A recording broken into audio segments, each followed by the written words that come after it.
I'm the barber that everybody cheats with. And guess what? I don't tell. Some people go all out for the fame. Some will do anything for a name. But when it's said and done, I'll stay, remain 10 toes down till I vow I'll never change. Yeah. Mario, A&R, and co-founder at Richard and Famous, Columbus, Georgia. My name is Donna Curry, and I've been living in Columbus, Georgia all my life. I work at Total System for 20 years, and that's it. I'm the Punisher on this Google Golf Club thing, you know what I'm saying? Better known as Steve. We'll go from there. I ain't even gotta say where I'm from. Everybody know. My name is Terrence. Everybody calls me T. From North Carolina. Snag. Just Snag. There it is. Everybody call me E around the shop. I came to Columbus, Georgia when I was like in 3rd grade. I'm 30 years old now. So, I'm not supposed to say I'm from here. My name is Prentice Walker. I've been in Columbus since 2005, and I'm originally from Miami. But sure now. So how'd you meet B? Yeah, I met Brian at a football game. Little League football game. Just hanging out with Sam. And, you know, we just kicked it. And I always was messing with him about a haircut and all that. But I never tried them out. So, one of those days I don't quite remember and everything. You know, he had to tell me and all that right there. But put it like this, I tried him out. And I had braids. Tried him out. That was him. That was that guy. I got it.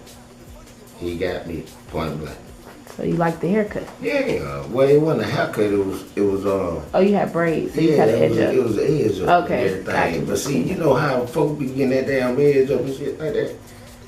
You know, it'll go back and everything. But you know, he kept mine where it was and everything. So you know, you gotta stick with all that. Right Yeah. now. You know, you can't have that stuff all the way back like that, man. You know what I'm saying? And look though, I'm just gonna tell you, everybody be, you know, they had a But Snag, I had some long hair now. But what happened though? What else I did that really got you in the game? You put that razor on it, and everybody can't do that. Get what Snag said. I'll never forget it, because Snag was like, whoa, bruh. Nah, man. I get bumps. I pull that razor out. I say, no, bro, you don't get no bumps. My customers don't have bumps, bro. I damn sure didn't. And guess what? I put that blade on Snag. He ain't been putting it on me all about this right here, man. That's like the old school.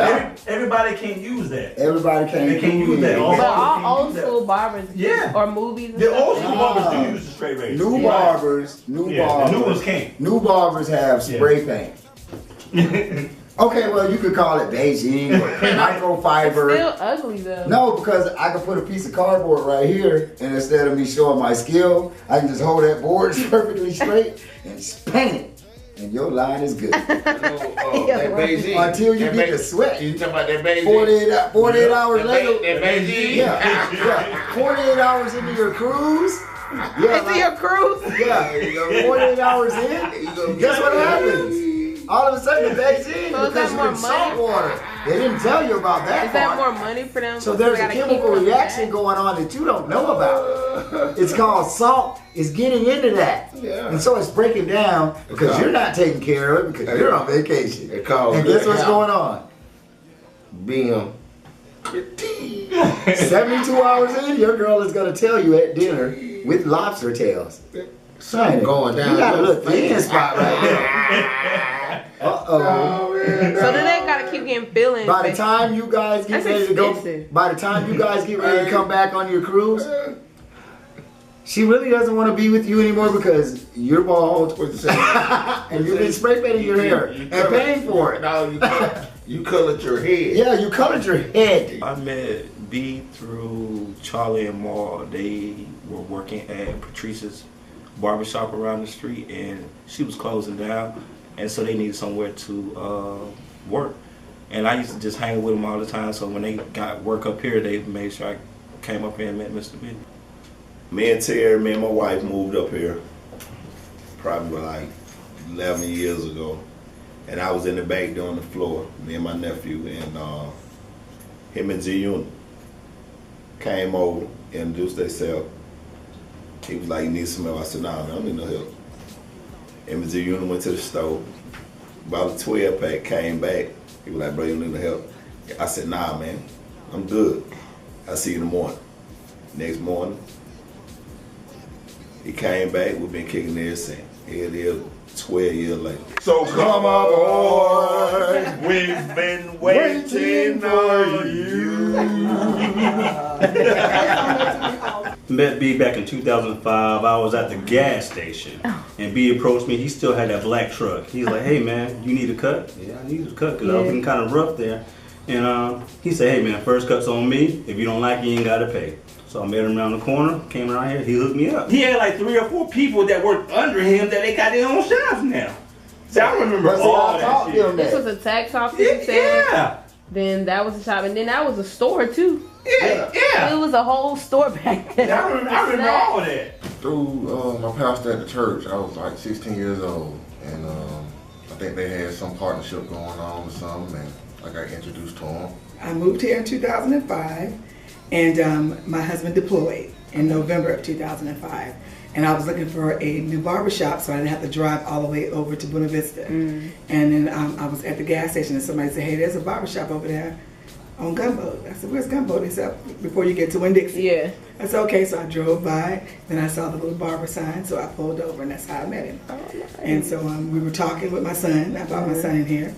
And he said, I'm from Florida too. I said, well, I'm from Miami. He's been like a mentor to my son, especially when my husband wasn't here. And, you know, you have boys have questions they don't want to ask their mom, you know. And then after that, like the rest of the little kids from football and basketball would always be at my house. So I would bring them over too and drop them off up here, let them talk to all the kids to keep them out of trouble. And a lot of them didn't have no father in their lives anyway. Yeah. So he became a mentor to almost everybody. And I met B through a mutual pastor friend of mine, Pastor Delta Outley. Him and her started the shop together, and she had it with another person, and then he left, and so then B took over, and so then ever since my son was 1 year old, I've been coming here to the shop. I come to the barbershop, you give us all that love and that laughter, and we have a good time. If you gone, we ain't gonna be able to do that. I can't come up here and tell you about all my problems. Oh yeah. You know, I had a lot of problems. I can't. What do you think about the yellow paint in the shop? I really don't have any thoughts, and I just school bus. That's all I get. Like you say, change is evolution. That's all I have. That's how I looked at it. It's bright. What will you miss most about the barbershop? All the fun and the laughter. Brotherhood. Everybody just free to talk about any subject, get advice from everywhere. I don't know, just ain't too many places you can come and get advice from all different walks of life and different people who live in different than you. So, just a brotherhood. Well, it just like, you know, we end up being like family. You know what I'm saying? It wasn't like the business part no more. You know, my wife, I be at work. B did a lot of stuff for me. You know what I'm saying? I went overseas and worked. He stayed up here and he had a family. He looked out for Terry, my boys while I was gone. Stayed up here late with Terry. You know, made sure she was all right. So, you know, it's gonna be missed. It's gonna be missed.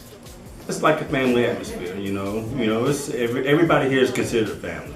You know, he has his clients, but everybody here just considered a family. It's always been a family atmosphere. Brotherhood, period. You know, meaning brotherhood. That means when you go to somebody and can talk to somebody, you know, they'll listen. You know what I'm saying? Straight up listen.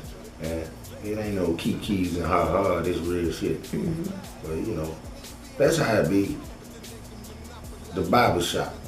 Everybody like the barbershop. And this is one spot that B had that everybody can really go to.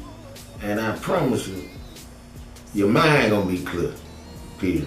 Because you done got everything off. your chest and everything, and you ain't worried about nothing at that moment until you walk out that door. And then you really ain't worried about when you walk out that door because you just so relaxed and shit. You just gonna go to bed. You might not even get a haircut. Like sometimes I didn't even come to get my haircut. A lot of times, I mean, I would, but I'll come up and just kick it. It was just laughing, joking, the storytelling, lies people telling. Because there's a lot of funny stuff coming in the barbershop. I'm talking about there's a lot of funny stuff coming here. I'm talking about every type of person coming here. And we are so gentlemen about it. They'll leave and you know good and well we're gonna roast them. Probably just whenever I get homesick or I'm missing my brother, you know, because we have that in common.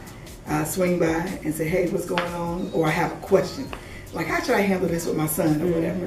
You know, if I ask my husband, like, man, let them kids be kids. But when I ask him, he'll say something totally different. You know, let me call him. Or he'll say, I'll call him and talk to him. Or something like that. So I'm going to miss being able just to pop by here and just swing by and just say, hey, how you doing? Or just drop, hey, have you heard about such and such? Or talk about football. Because we Hurricane fans, you know, and we Buccaneer fans. You know, so if I see something crazy, you know, I'm like, dog, did you see what happened? What was really going on in the back of the shop?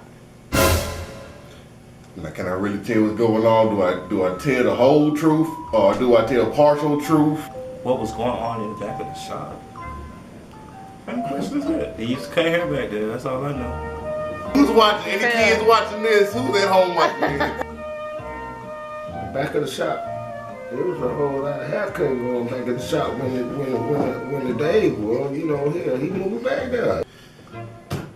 This is a nice side of town, but we turned that to the hood back there. It was the hood. It went down back there. I ain't gonna say no names or what all went down. Everything under the sun, except for throwing out the sink and throwing out the baby. I don't know a word for it. Y'all, you've been telling me about turn up. I think we got another word that ain't in the dictionary. It ain't in the world. We just had a good time. We'll put it that way. The back of the shop was very interesting. And people that out there gonna watch this video, they know. They know. Haircuts. Just strictly haircuts. That's what we do in the back of the barbershop. Haircuts. That's it. A man never tells what really goes on but haircuts. Well, actually, that was VIP. You weren't supposed to go back there if you weren't supposed to be back there. Okay. So, shit, hell. The back of the shop was the back of the shop, though. Stay up here if you even for the back of the shop. you ain't got that pass. Your pass it wasn't your pass. You stay up here. You know, when it gets close to the evening, they're going to start drinking up your beer. Yeah. You know, we winding down. Like, hey, this is going to be my last head. Yeah. And I'm going to drink more than this one. Okay. Yeah, that's about it. There's a rumor that the couch in the back of the shop is the most comfy couch in the world. Man, that thing will knock you out, man. That thing will knock you out. You have to sit on the edge of that damn thing like this right here. Cause you laying your ass back like this right here. Stop it. Bye-bye. The most comfy couch in the world. Comfortable couch in the world. Oh my God. No, it's the worst couch in the world. It's lumpy, it's out of order, and they don't need everything in the world, and that's it. So, No, I ain't never sat over there. So, I mean, it was back there. I mean, we done seen jokers pass out, spend the night, we locked the door on them. So, yeah, I guess it is. It is. I done seen drunk folks fall back there and just pass their hell out and go to sleep. So apparently, it's a soft couch. Yeah. So I seen folks just pass out and go to sleep. So apparently, it is the most comfortable couch in the world. You'll fall asleep on it. You'll fall asleep on it. It is. That's true, though. They say certain positions on the couch will just knock you clean out. Yeah, you'll fall asleep. You'll be out. It is. Oh, it is. Yes, that thing is. It's just stick in there. You be waiting on to get your eyebrows arched. They do my eyebrows sometimes. Or anything else. And then you just be sitting on that couch and everything, you just be dozing out. Yes, it's a good couch. Okay, like, so it's true. Yeah, it should be in somebody's house. It feels so good. Have you ever turned up in this barbershop? no, I've never turned up, but they have turned up big time. They turn up every day I come. Your daddy is funny. He is hilarious, and he is different. 12 years, turned up. 12 years of turning up. So you never turned down? No, why? Name one of B's clients that you consider a true friend that you met at the barbershop. It's probably gonna be it's gonna be Chief. It is? Yeah, it's gonna be Chief because he's been simply just a bubbly light, and he always has great advice, and they just seem to get along so good. And then whenever he meets anybody else that's in here, he treats them like he known us, like as long as he's known B. So it have to be him. I met Steve through B, so yeah, Steve and Terry. That's good people. Name one of B's clients that you consider a true friend that you met at the shop for the first time. A true friend, one of Brian's clients that was a true friend. I ain't gonna lie to you, man. Charlie, I think, was a real genuine friend to B. He told him what he knew. Me personally, I think it was Charlie. He was loyal. He was real true. What have you ever said you would never do and B talked you into doing? Playing fucking golf. Swear to God. They used to leave me up here and give me the key. Steve, you stay right here. Nah, I ain't playing no damn golf. That wasn't me. So, here it is. And now you golfing. Yeah, I'm a golf guru now. Really nothing. I'm my own person, you know. I'm my own person, you know. I do what I want to do. Okay. What's the best advice you've gotten in the barbershop? The best advice I've ever gotten was how to treat people. You have to treat people the way you want to be treated. And so B has always said no. You always, listen to what people have to say, give them the best advice that you know how, that you've learned in life and your experiences, and just take it from there. Okay. What did you think about B being the artist formerly known as Team B? Really? Yeah, he be attacking my son with that Team B thing. I don't know nothing about the artist because I don't rap, but he attack my son all the time and be threatening. Well, B's always been that type of person. He's like a renaissance man. He can do this and he can do that. He's always been his own person. So I like that about him. What happens when you and B ride to American Deli? We see all kind of shit. Weird shit going on from right here on Mills Road to American Deli. We see all kind of crazy stuff. We've been doing it for years. What's the name of your golf club and what is your golf name? Oh, I ain't got no name for my clubs. It's just, when I say my name, it just take it all the way. I'm the Punisher. And I'm be looking for Joker this spring. Why are there so many citizens in Columbus and Phoenix City waiting for B to post your haircut picture and then try to copy that? Like, why don't you acknowledge that you have haters? Well, I wouldn't necessarily say they haters. It just, everybody like what they like, on somebody, And I like some on somebody's head and say it's all right and everything, but I wouldn't hate on it. B says he can look at you and tell that he's a better shot than you. Long gun or handgun. How do you feel being second place forever? I doubt that. I challenge him on the gun range any day. He ain't no better shot than me. I don't care. I challenge him any day on that. Now, golfer, maybe because he's been consistently playing. I've been overseas, so he's been consistently playing. But we actually started off golfing at the same time. Okay. Yeah.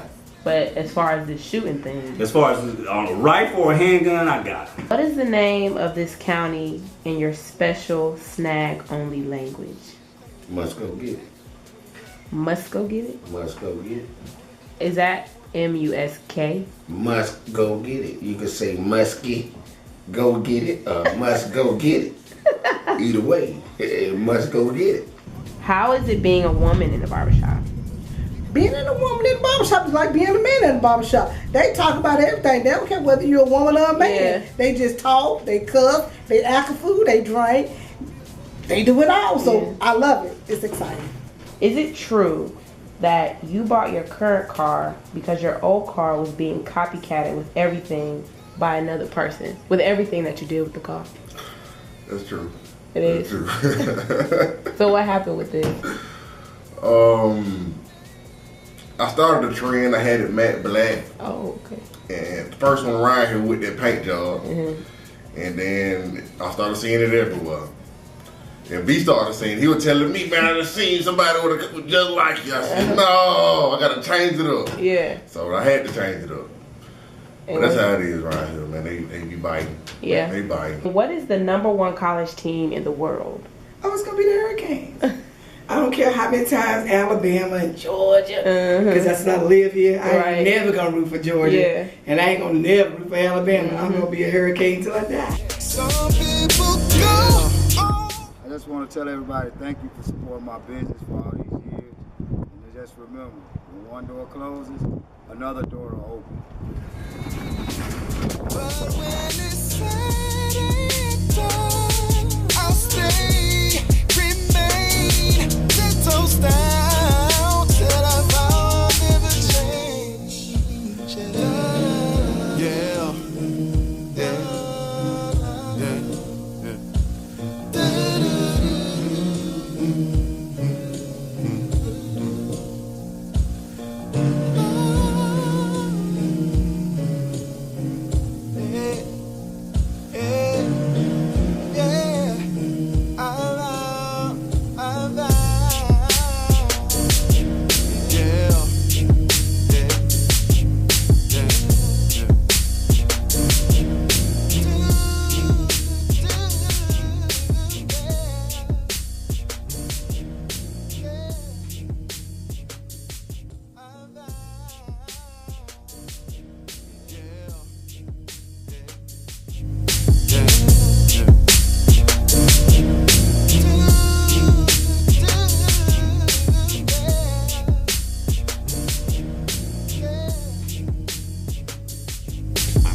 That's it for surgical cuts. That's it for surgical cuts. It's time to move on. It's time to move. Oh, sing it. It's time to move on. Time to go. That's it for surgical cuts. That's it for surgical cuts.